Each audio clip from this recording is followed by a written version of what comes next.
तो गाइस आज मैं सरवाइव करने वाला हूँ माइनक्राफ्ट के अंदर 100 डेज के लिए, वो भी ऐसा डीमन स्लेयर। एंड यस भाई, ये एनिमे वाला ही डीमन स्लेयर है। और इन 100 डेज के अंदर मेरे कुछ गोल्स होने वाले हैं। सबसे पहला गोल, मुझे एक हाशिरा बनना है। सेकंड, मुझे सारे अपर मून डीमंस को हराना है। और थर्ड, मुझे इस गेम के फाइनल बॉस मुजान को भी डिफीट करना है। और भाई ये काम बिल्कुल भी आसान नहीं होने वाला है। तो देखो, डीमन स्लेयर कॉर्प्स को ज्वाइन करने के लिए सबसे पहले तो मुझे एक डीमन को मारना होगा, तभी मैं डीमन स्लेयर कॉर्प्स को ज्वाइन कर पाऊंगा। और डीमंस के लिए मुझे वेट करना होगा रात होने का, क्योंकि डीमन सिर्फ रात को ही बाहर आते हैं। तो जब तक रात होती है तब तक मैं कुछ बेसिक काम कर लेता हूँ और तुम्हें थोड़ा इस वर्ल्ड के बारे में बता देता हूँ। तो देखो, इस वर्ल्ड के अंदर एक डीमन है मुजान, और ये बिल्कुल माइकल जैक्सन जैसा दिखता है। और ये सस्ता माइकल जैक्सन अपने ब्लड से डीमंस को क्रिएट करता है। और इन डीमंस को रोकने के लिए है डीमन स्लेयर्स, जिनका गोल है मुजान को ढूंढकर उसे डिफीट करना। और डीमन स्लेयर्स में सबसे टॉप रैंक है हाशिरा, और करंटली अभी सिर्फ 9 हाशिराज ही हैं। और इसी तरह डीमंस के अंदर भी कुछ स्पेशल डीमंस है जिनको मून्स कहते हैं। और टोटल 12 मून्स हैं, 6 अपर मून्स और 6 लोअर मून्स। और अपर मून डीमंस मुजान के सबसे ज़्यादा स्ट्रॉन्गेस्ट डीमंस हैं, तो इनको हराना बहुत ही मुश्किल होने वाला है। और मेरी किस्मत काफ़ी अच्छी होती है, क्योंकि मेरे को थोड़ा बहुत आयरन मिलता है, और इसका मैं एक आयरन स्वॉर्ड और एक शील्ड बना लेता हूँ। और इतने में ही रात हो जाती है, और मेरे को यहाँ पे मिलते हैं कुछ जंगली सुअर, जिनको मार के मेरे को मिला बोर का मीट। एंड फिर मेरे पीछे पड़ते हैं कुछ खतरनाक वाले डीमंस। एंड एक बार इनकी शक्लें तो देखो, एक डीमन को तो मैं इजीली डिफीट कर देता, मतलब इजीली तो नहीं बट डिफीट कर देता। बट मेरे पीछे तीन डीमंस पड़े हुए थे, इसलिए मेरे को भाग के आयरन गोलम को मारने का तरीका यूज करना पड़ा। और ये डीमंस भी उसमें फंस गए। एंड जैसे ही मैंने इस डीमन को मारा, मैंने ऑफिशियली ज्वाइन कर लिया था डीमन स्लेयर कॉर्प्स को। और मेरे को यहाँ पे मिली इनकी यूनिफॉर्म और एक नीचिरिन स्वॉर्ड। फाइनली भाई हाथ में अभी नीचिरिन स्वॉर्ड आई है। एंड जैसे ही मैंने नीचिरिन स्वॉर्ड को अपने हाथ में पकड़ा, मेरे को मिला खुद का ब्रीदिंग टेक्निक, जो कि था विंड ब्रीदिंग। एंड ये भाई मेरे को काफ़ी ज़्यादा कूल लगा। मैंने सारी फॉर्म्स को यूज़ करा एंड ये बहुत ही ज़्यादा कूल था। और एक बार इस स्वॉर्ड को देखो, कितनी प्यारी लग रही थी, ग्रीन कलर की। एंड इसके बाद मेरे को दिखा एक काफ़ी खतरनाक डीमन, जिसको मारते मेरी रैंक इंक्रीज हुई। एंड अभी मुझे पता चला कि अगर मेरे को अपनी रैंक इंक्रीज करनी है तो मेरे को जितने हो सके उतने डीमंस को मारना होगा, तभी मैं एक हाशिरा बन पाऊंगा। तो नीचिरिन स्वॉर्ड और यूनिफॉर्म के साथ साथ मेरे को एक कौवा भी मिला था, जिसने मेरे को कहीं के तो कोऑर्डिनेट्स दिए। और यहाँ पे पहुंचने पे मेरे को मिला ये लैंड डीमन, जिससे मैंने फाइट करी। और इसके अटैक सीधा जमीन के अंदर से आ रहे थे, बट जैसे तैसे मैंने इसको डिफीट करा। और इसको डिफीट करते ही मेरी रैंक कानोटो हो जाती है, लेकिन इसको मारते मारते मेरा कौवा भी मर जाता है। फिर मैं कई और डीमंस को मारता हूँ और मेरी रैंक फिर से ऊपर जाती है। उसके बाद मुझे यहाँ पे मिलता है साबितो, जिसको मेरे को डिफीट करना था। और ये बंदा ऑलरेडी हाफ हेल्थ पे था, तो मैंने इस पे अटैक शुरू करा। और ये बंदा काफी ज्यादा पावरफुल था, और ये एक वाटर ब्रीदिंग यूजर था, और मैंने इसको भी डिफीट कर दिया। और इसी के साथ मेरा ये वाला मिशन कंप्लीट हो गया। फिर अगले दिन मेरे को पता चला कि मैं अपनी यूनिफॉर्म को भी अपग्रेड कर सकता हूँ, तो मैंने गोल्ड का यूज करके अपनी यूनिफॉर्म को अपग्रेड करा, और ये बन गई उजुई द चैड की यूनिफॉर्म। उसके बाद मैं एक केव के अंदर आया, जहाँ पे मैंने थोड़ी बहुत माइनिंग करी। और माइनिंग करने के बाद मुझे पूरा का पूरा एक डायमंड मिला। और भाई ये केव तो खत्म ही नहीं हो रही थी। और थोड़ा और अंदर जाने के बाद मेरे को 2 डायमंड्स और मिले। बट जैसे मैं यहाँ से बाहर निकला, यहाँ पे तो डीमंस ही डीमंस थे, तो मैंने काफी देर तक डीमंस को मारा और अपनी रैंक को इंक्रीज करा। भाई पता नहीं क्यों, बट इस जगह पे भर भर के डीमंस थे। तो डीमंस को मारते मारते मेरे को दिखी यहाँ पे प्यारी सी कानाओ चुआन, और साथ ही में मेरे को दिखा था Chad the wind Hashira Sanemi. हम दोनों ही विंड ब्रीदिंग यूज करते हैं, बट ये बंदा अलग ही लेवल पे है। और जैसे ये इस डीमन को मारता है, मेरी रैंक भी पता नहीं कैसे इंक्रीज हो जाती है। खैर अपने लिए तो अच्छा ही है। और फिर मैं देखता हूँ कि ये बंदा कुछ अलग ही टेक्निक यूज करने लगता है। मतलब भाई पता नहीं ये कौन सा फॉर्म है विंड ब्रीदिंग का। और रात भर फाइट करने के बाद फाइनली मैं एक हिनोटो बन चुका था। तो इसके बाद मुझे यहाँ पे योरुइची की टाइप 0 डॉल दिखती है, जिसको तुमने एनिमे में देखा ही होगा। और इसमें फाइट भी करता हूँ और मैं जीत भी जाता हूँ। और इसको हराने पे मेरे को इसके ये बैगी से पैंट्स मिलते हैं। तो अभी मेरा अगला मिशन था कि मेरे को माउंट नातागोमो पे जाके रुई और उसकी फैमिली को हराना होगा। तुमने इस डीमन को भी एनिमे में देखा होगा, ये बहुत ही ज्यादा पावरफुल है। तो फिर मैं निकल पड़ता हूँ माउंट नातागोमो के लिए। और थोड़ा बहुत ढूंढने के बाद मेरे को ये मिल भी जाता है। और सबसे पहले मेरे को दिखी रुई की मदर, और ये तो बहुत ही वीक थी, इसे बस मैंने 2 शॉट्स में ही मार दिया। और फिर कुछ और डीमंस को मारने के बाद मेरे को मिला रुई का फादर। एंड भाई ये देखने में काफी ज्यादा स्कैरी था, बट ये भी कुछ खास पावरफुल नहीं था, और मैंने इसे भी डिफीट कर दिया। फिर काफी देर तक ढूंढने पर मुझे एक डीमन पेड़ से लटका हुआ मिला, और ये और कोई नहीं रुई का ब्रदर था। तुमने इसकी और जेनित्सु की वो एपिक बैटल तो देखी होगी। एंड जैसे ही मैं इसके पास गया ये मेरे ऊपर पॉइजन फेंकने लगा, तो मैं इसे क्लोज रेंज से तो नहीं मार सकता था, तो मैंने इसे लॉन्ग रेंज से मारने की कोशिश करी, बट मेरा निशाना ही नहीं लग रहा था। फिर मैं इसके पास गया, तभी एक और डीमन ने मेरे पे अटैक करा और जैसे ही मैंने इसे मारा मेरी रैंक फिर से ऊपर गई और मैं बन चुका था एक किनोटो। और अभी हाशिरा रैंक कुछ ज्यादा दूर नहीं थी। फिर मैंने रूई के ब्रदर को भी काफी इजीली डिफीट करा। एंड किनोटो बनने के बाद अब सिर्फ एक और रैंक बची थी हाशिरा बनने के लिए। एंड फिर फाइनली मेरे को दिखा लोअर मून 5 रूई, एंड इससे मेरी फाइट शुरू हुई। बट ये बंदा अलग ही लेवल पे था, इसके अटैक्स की स्पीड कुछ ज़्यादा ही थी। एंड मैंने जैसे इससे थोड़ी देर फाइट करी मेरे को समझ में आ गया कि मैं अभी इसे हरा नहीं सकता हूँ, तो मेरे को वहाँ से भागना पड़ा। एंड फिर मैं बड़ी मुश्किल से यहाँ से बच के भागा। वो तो मेरी किस्मत अच्छी थी कि सुबह हो गई। भाई ये डीमन सच में बहुत ज़्यादा स्ट्रॉन्ग था। तो इसके बाद जब मैंने गेम में दोबारा लॉग इन करा तो पता नहीं कैसे मेरी एक्सपी 37 से 9 हो चुकी थी। ये पता नहीं कौन सा ग्लिच था। तो अभी मैं सोच ही रहा था कि रूई को कैसे डिफीट करूँ, तभी मेरे ऊपर कुछ डीमंस ने अटैक कर दिया। एंड जैसे ही मैंने इन डीमंस को मारा मेरी रैंक फिर से ऊपर गई और इस बार मैं बन चुका था एक हाशिरा। फाइनली मैं एक हाशिरा बन चुका था और अभी मेरे हार्ट्स डबल हो चुके थे और मेरी ब्रीदिंग टेक्निक्स भी ज्यादा पावरफुल हो चुकी थी। तो हाशिरा बनने के बाद मेरा एक बार फिर से एनकाउंटर होता है लोअर मून 6 रूई के साथ। एंड इस बार मैंने फुल कॉन्फिडेंस के साथ उसके ऊपर अटैक करा और हमारी फाइट शुरू हुई। और ये बंदा भाई सच में बहुत ज़्यादा स्ट्रॉन्ग था, बट अब मैं एक हाशिरा बन चुका था, इसलिए मैंने इसे फाइनली डिफीट करा और इसी के साथ मैंने हराया लोअर मून 5 को। और गाइस जब मैं दोबारा अपने वर्ल्ड में वापस आया तो मेरी एक्सपी 41 हो चुकी थी। मतलब ये एक्सपी वाला ग्लिच थैंक गॉड ठीक हो गया। तो देखो अभी मैं एक हाशिरा तो बन चुका हूँ, बट अभी मेरे को अपनी पावर को और इंक्रीज करने के लिए अनलॉक करना होगा डीमन स्लेयर मार्क। एंड इसके बारे में भी तुम्हें जानते ही होगे अगर तुमने एनिमे देखा है तो। एंड इसको अनलॉक करने के लिए बेसिकली मेरे को बहुत ही लो एचपी पे फाइट करनी होगी, मतलब बहुत सारा डैमेज लेना होगा। तो on the verge of death demon slayer mark unlock होने वाला है और एक बार ये अनलॉक हो गया तो मैं बहुत ही ज्यादा स्ट्रॉन्ग बन जाऊंगा। और फिर मुझे दिखा काएगाकू और इसकी और जेनित्सु की फाइट तो तुमने देखी होगी लेटेस्ट वाली मूवी के अंदर। और फिर मैंने इससे फाइट करनी शुरू करी और ये थंडर ब्रीदिंग यूजर था, तो तुम लोग सोच ही सकते हो ये काफी ज्यादा स्ट्रॉन्ग था। और इससे फाइट करते हुए मैंने डीमन स्लेयर मार्क को भी अनलॉक कर लिया था। और डीमन स्लेयर मार्क को अनलॉक करने के बाद मेरे को मिला रीजनरेशन। और फिर मैंने काएगाकू को भी डिफीट करा और मेरे को इसको डिफीट करने के बाद इसकी स्वॉर्ड भी मिली। मतलब अब मेरे पास थंडर ब्रीदिंग आ चुकी थी और ये देखने में तो बहुत ही ज़्यादा कूल थी, बट ये इतनी ज़्यादा स्ट्रॉन्ग नहीं थी। मतलब मेरी विंड ब्रीदिंग ज़्यादा स्ट्रॉन्ग थी। और फिर मुझे मिले रूई के दो फादर एक साथ, ये पता नहीं क्या था, बट मैंने उनसे फाइट करी और इनसे फाइट करते हुए मैंने एक और स्किल को अनलॉक करा जो कि था ट्रांसपेरेंट वर्ल्ड। और मुझे नहीं पता ये क्या है एग्जैक्टली, बट मैंने तांजिरो का ये यूज़ करते हुए देखा है। तो इसके बाद मौसम काफ़ी ज़्यादा ख़राब हो चुका था और तभी मेरे को मिली लोअर रैंक 1 एनमो। और इससे फाइट करना बहुत ही ज़्यादा डिफिकल्ट था क्योंकि इसके अटैक्स की स्पीड कुछ ज़्यादा ही थी, इतनी ज़्यादा कि मेरा गेम लैग होने लगा। बट जैसे ही इसकी ट्रेन वाली फॉर्म आई मैंने इसे काफ़ी इजीली डिफीट कर दिया। तो लोअर मून 1 को हराने के बाद मेरा एनकाउंटर होता है भाई सीधा अपर मून 6 के साथ, जो कि थी डाकी। और हमारी फाइट शुरू होती है।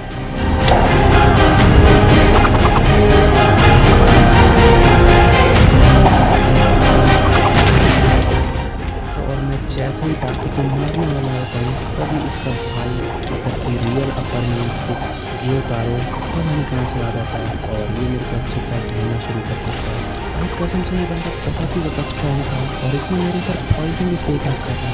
और भाई ये डाकी का सर उड़ा दिया था मैंने, बट फिर भी मेरे से फाइट कर रही थी और हमारी फाइट काफ़ी देर तक चली और बहुत ही ज़्यादा स्ट्रगल के बाद फाइनली ये बंदा मरा। और ये था मेरा पहला अपर मून डीमन जिससे मैंने फाइट करी।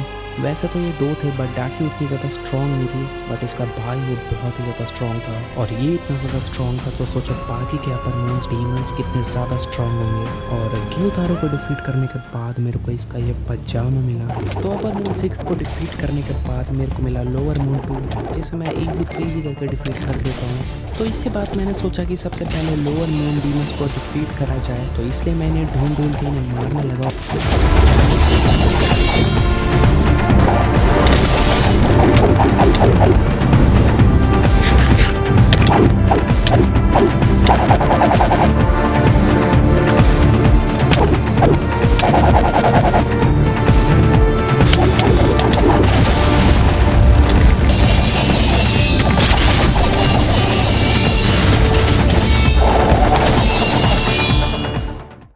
सारे लोअर मेंस को डिफीट करने के बाद अब बारी थी हाशिरा ट्रेनिंग आर्क की, जिसके अंदर मेरे को सारे करंट हाशिरास को डिफीट करना था अपनी पावर को और भी ज्यादा इंक्रीज करने के लिए। और सबसे पहला हाशिरा मेरे को मिला वाटर हाशिरा, और ये मेरा one of the favourite Hashira है। फिर मैंने इसके ऊपर अटैक करा और हमारी ये बैटल शुरू हुई, और ये बंदा मेरे को उड़ा उड़ा के फेंक रहा था, तो मैंने भी बदले में इसे उड़ा दिया। और तुम लोग ये देखो, ये लॉन्ग रेंज का अटैक काफी कूल लगता है देखने में। और फिर काफी ज्यादा खतरनाक बैटल के बाद मैंने इसे डिफीट कर ही दिया।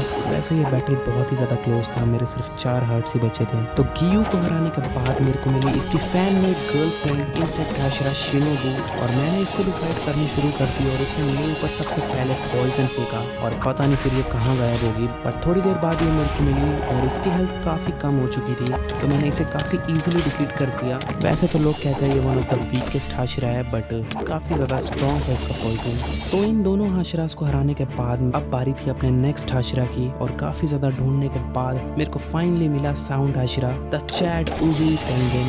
और इसके डबल स्वॉर्ड वाली साउंड फीलिंग बहुत ही कूल लग रही थी मेरे को, और काफी ज्यादा कोशिशों के बाद मैंने इसे भी डिफीट कर दिया। और इसको डिफीट करते ही मेरे को 2 एक्स्ट्रा हार्ट्स मिले, मतलब मेरी पावर्स तो बढ़ रही थी।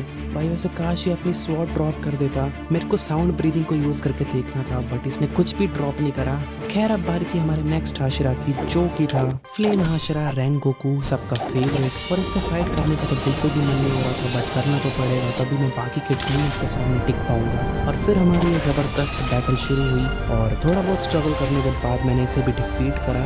और इसको डिफीट करने पर मेरे को इसकी स्वॉर्ड मिली, और फाइनली मेरे को मिली फ्लेम ब्रीदिंग। मेरे को ये बहुत टाइम से ट्राई करनी थी जब से मैं इस वर्ल्ड के अंदर आया हूँ, और फिर मैंने इसे अच्छे से यूज करके देखा। और इसकी जो लास्ट फॉर्म थी, इसका नाम ही रेंगोकू था, और ये क्या कमाल की फॉर्म थी। इस फॉर्म के लिए 1 लाइफ तो बनता है। तो फ्लेम ब्रीदिंग के साथ मैं निकल पड़ता हूँ अगले हाशिरा को ढूंढने के लिए, और मेरे को डेजर्ट बायोम के अंदर मिली बल्ला हाशिरा मित्सुरी।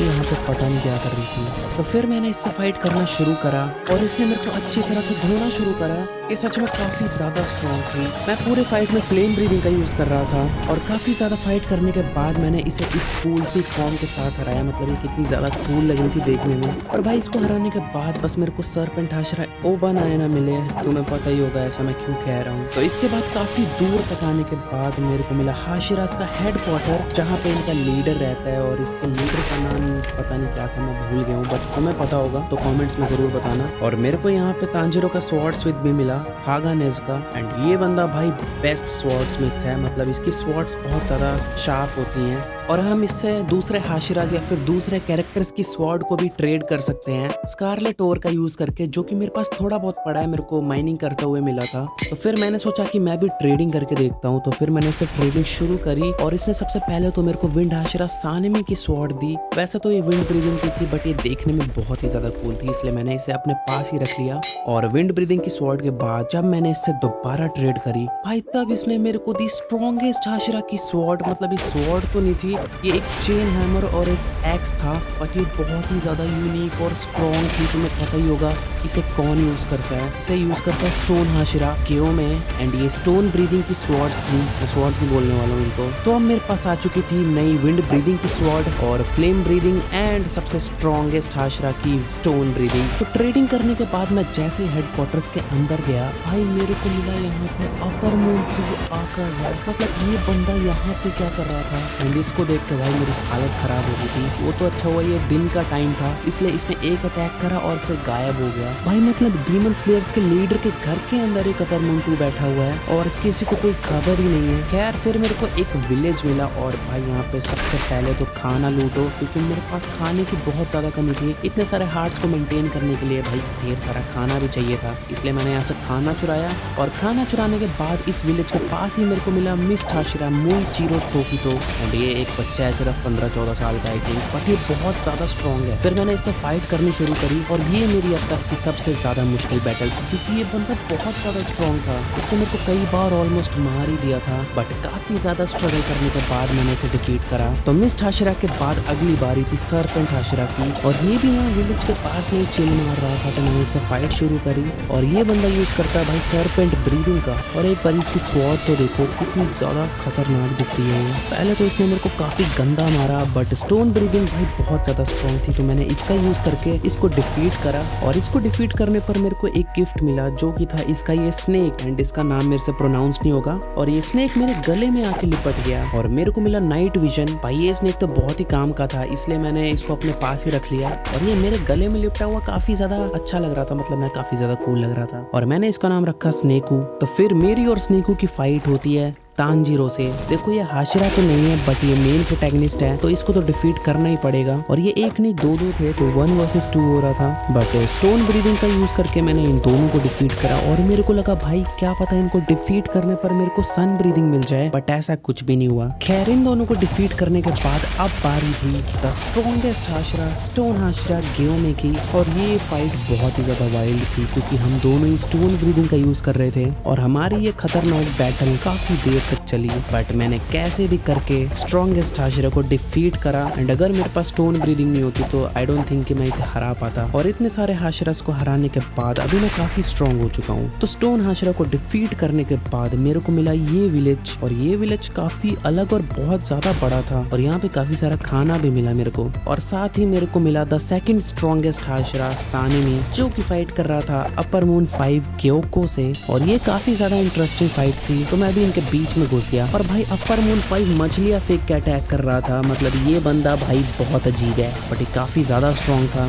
और वैसे तो मैंने सोचा कि अपर मून 5 को मैं ही डिफीट कर दूंगा, बट उसे सानिमी ने मार दिया, एंड सानिमी अभी हाफ हेल्थ पे था। तो मैंने सोचा कि यही सही टाइम है अपने इस लास्ट हाशिरा को डिफीट करने का। और फिर हमारी ये बैटल शुरू होती है, और हम दोनों ही विंड हाशिरा थे, बट इसने मेरे को हाफ हेल्थ पे भी ऑलमोस्ट मार ही दिया था। ये बंदा बहुत ज्यादा स्ट्रॉन्ग था, अगर ये बंदा फुल हेल्थ पे होता तो पता नहीं क्या होता। तो सानिमी को डिफीट करने के बाद मैंने सारे हाशिरास को डिफीट कर दिया था, और अब मेरी हाशिरा ट्रेनिंग आर्क पूरी हो चुकी थी, और अब मैं रेडी था अपर मून डीमंस के साथ फाइट करने के लिए। और मेरी किस्मत काफी ज्यादा अच्छी थी कि मेरे को ज्यादा ढूंढना नहीं पड़ा, क्योंकि मैं जैसे इस विलेज से जा रहा था तभी मेरे को ये छुटकू सा डीमन दिखा, जो मेरे को देखते ही भागने लगा। और जैसे ही मैंने इसे मारा, इसमें से कई सारे डीमंस बाहर आ गए और मेरी ऐसी तैसी करने लग गए। और फिर मेरे को पता चला कि ये कोई नॉर्मल डीमन नहीं है, ये था अपर मून 4 हांग टेंगू, और इसकी ये कई पर्सनैलिटीज हैं जो कि डीमंस के रूप में बाहर आई हुई हैं, और ये बहुत ही ज्यादा स्ट्रॉन्ग है। वो तो मैं स्टोन ब्रीदिंग की वजह से अभी तक जिंदा था, ये तो मैं कब का मर चुका होता।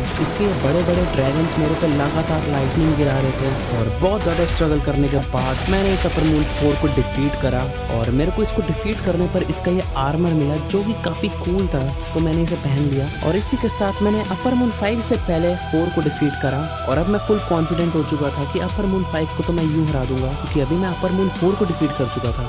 उसके बाद मैं अपर मून 5 को ढूंढने लगा, बट अपर मून 5 की जगह मेरे को मिला अपर मून 3 आगाज़ा, और इसने मेरे को देखते ही अटैक करना शुरू कर दिया। तो मेरे को भी फाइट करनी पड़ी, नहीं तो मैं अवॉइड करता अभी इससे फाइट करना। और मैं इससे फाइट कर ही रहा था, तब पता नहीं कहाँ से ये हाफ हेल्थ वाला तांजीरो मेरी हेल्प के लिए आया, बट इसको तो आगाज़ा ने बहुत ईजिली डिफीट करा। और इसका ये फाइटिंग स्टाइल बहुत ही ज़्यादा यूनिक था बाकी डीमंस से, और ये कुछ ज़्यादा ही फास्ट था। फिर मैंने जैसे तैसे इसका हेड इसकी बॉडी से अलग करा, बट मूवी की तरह ये अभी भी फाइट कर रहा था। ये थी इसकी सेकंड फॉर्म, और मेरे को लगा मैं मरने वाला हूँ, तभी एक बहुत ही ज़्यादा शॉकिंग चीज़ हुई। इसने अपनी हाफ हेल्थ पे फाइट करना ही बंद कर दिया, और ये फाइनली मर गया। ऐसा कह सकते हो कि ये अपने आप मरा, मैंने इसे नहीं मारा, बिल्कुल वैसे ही जैसा एनिमे में हुआ था। भाई ये बंदा भाई अलग ही है, ये मेरा one of the favourite character है डीमन स्लेयर्स में से। उम्मीद करता हूँ इसकी आत्मा को शांति मिले। एंड इसी के साथ मैंने डिफीट करा अपर रैंक 3 को,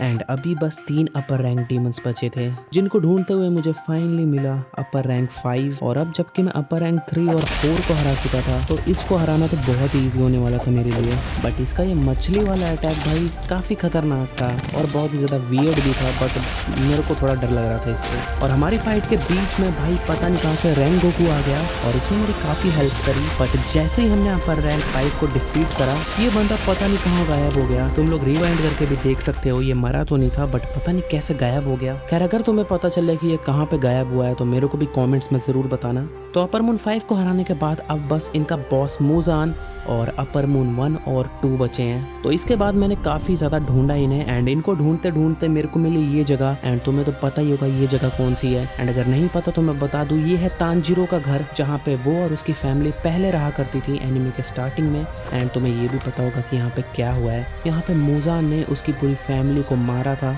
और ब्लड के निशान आज भी है यहाँ पे, तुम लोग देख सकते हो। ये घर अभी खाली था तो मैंने सोचा मैं ही यहाँ पे रह लेता हूँ कुछ दिनों के लिए। और फिर मैंने ब्लड साफ करके अपना बोरिया बिस्तरा लगाया यहाँ पे। और कुछ दिनों बाद जब मैं अपने घर से बाहर निकला तो मैंने देखा मेरे घर के सामने आइस पे कोई तो खड़ा था। और ये और कोई नहीं बल्कि अपर मून 2 डोमा था, जो कि आई थिंक मेरे को मारने के लिए आया था। भाई पहली बार कोई अपर रैंक डीमन मेरे को ढूंढता हुआ आया है मेरे पास। तो मैंने भी इससे फाइट करनी शुरू करी और इसके अटैक्स तो कुछ अलग ही लेवल के थे। इसको आइस पे हराना बहुत ज़्यादा डिफिकल्ट लग रहा था मेरे को, क्योंकि आइस बायोम इसके लिए एक बहुत बड़ा एडवांटेज था, क्योंकि इसके सारे अटैक्स भी आइस बेस्ड थे। एंड ये आइस से कुछ भी क्रिएट करके उससे अटैक कर रहा था मेरे ऊपर।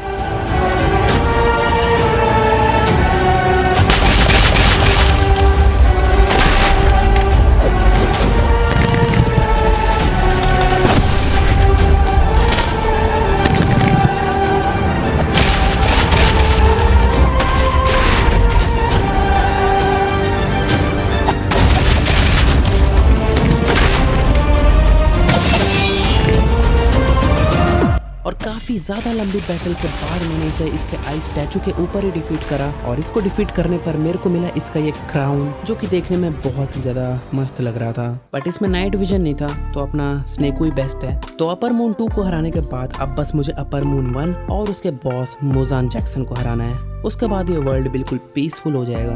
बट ये काम बिल्कुल भी आसान नहीं होने वाला है, क्योंकि अपर मून 1, अपर मून 2 और 3 से कई ज़्यादा पावरफुल है और मूजान तो उससे भी नेक्स्ट लेवल पे है। तो अपने आने वाले बहुत ही ज़्यादा मुश्किल बैटल्स के लिए मैं थोड़ी बहुत प्रैक्टिस करने लग जाता हूँ।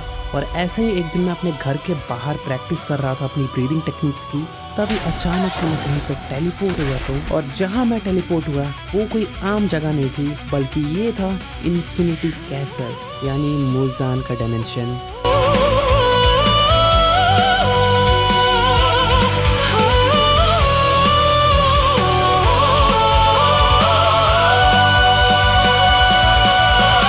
और ये कैसल डीमन से भरा पड़ा हुआ था। बट यहाँ पे स्पॉन होते ही मेरे को एक ऐसा डीमन मिला जिसकी तलाश मुझे काफी टाइम से थी, अपर मून 1 कोको शिबू। और आई थिंक इसी ने मुझे यहाँ पे समन करवाया है। और बिना किसी टाइम वेस्ट के हमारी ये एपिक बैटल स्टार्ट होती है।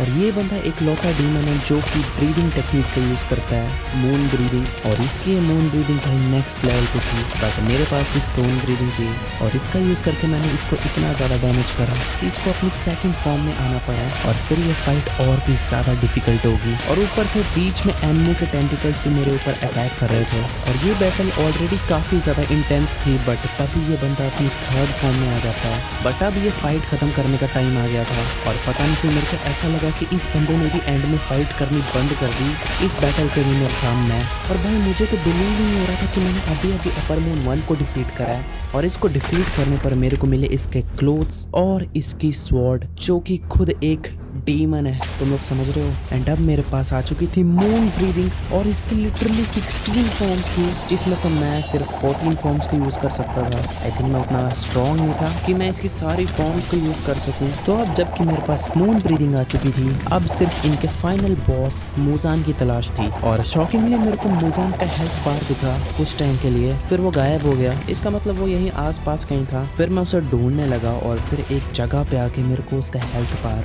फिर से दिखा। और इस बार ही सिर्फ हेल्थ बार ही नहीं दिखा, बल्कि जैक्सन मेरे सामने खड़ा था। इस वर्ल्ड का फाइनल बॉस मूजान जैक्सन मेरे सामने खड़ा था। ऐसा बैटल, फाइनल बैटल शुरू हुई। और ये बैटल बहुत ही ज़्यादा इंटेंस था। काफी देर तक लगातार ये बंदा फाइनली सेकंड फॉर्म में आया। और जैसे ही सेकंड फॉर्म में आया, इसने मेरे सारे एक्सपी गायब कर दिए। पता नहीं कैसे इसने किया, एक्सपी गायब हो गई। और इस बंदे ने इस पूरे बैटल खराब कर दिया और उसे फैला रखा है, जो कि इस बैटल का बहुत ही ज़्यादा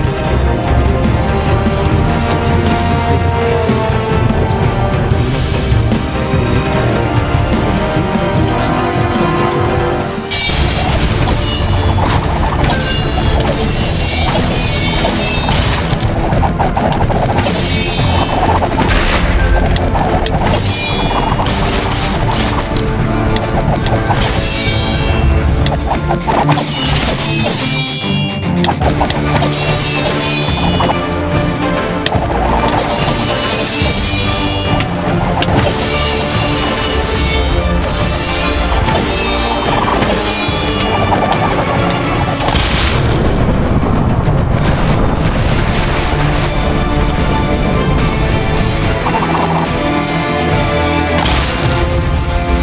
फिर पता नहीं इसने मेरे को कैसे स्टन कर दिया, बट मैं अभी अपनी ब्रीडिंग टेक्निक्स का यूज़ नहीं कर पा रहा था और ये बंदा मेरे पे लगातार अटैक कर रहा था। और अब मुजान अपनी थर्ड फॉर्म में आ गया था और इसको डैमेज ही नहीं हो रहा था बिल्कुल भी। पता नहीं ऐसा इनविंसिबल सा बन गया था ये।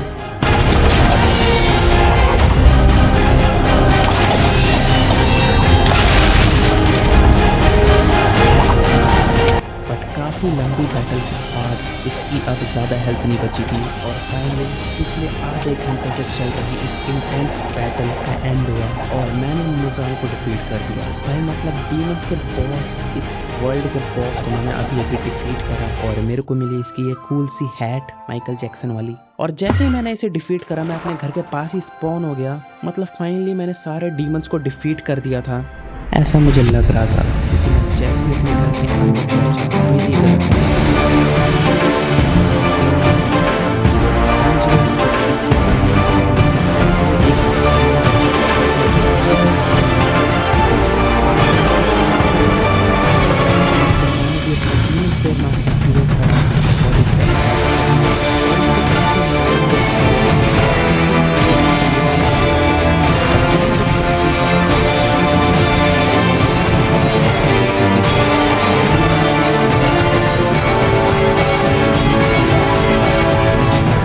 के साथ डीमन किंग तांजीरो को डिफीट करा और मैंने अब जाके नोटिस करा कि मेरी एक्सपी ओवरवर्ल्ड में आते वापस आ गई थी। और अब जबकि मैंने डीमन किंग तांजीरो और मुजान को डिफीट कर दिया तो इसी के साथ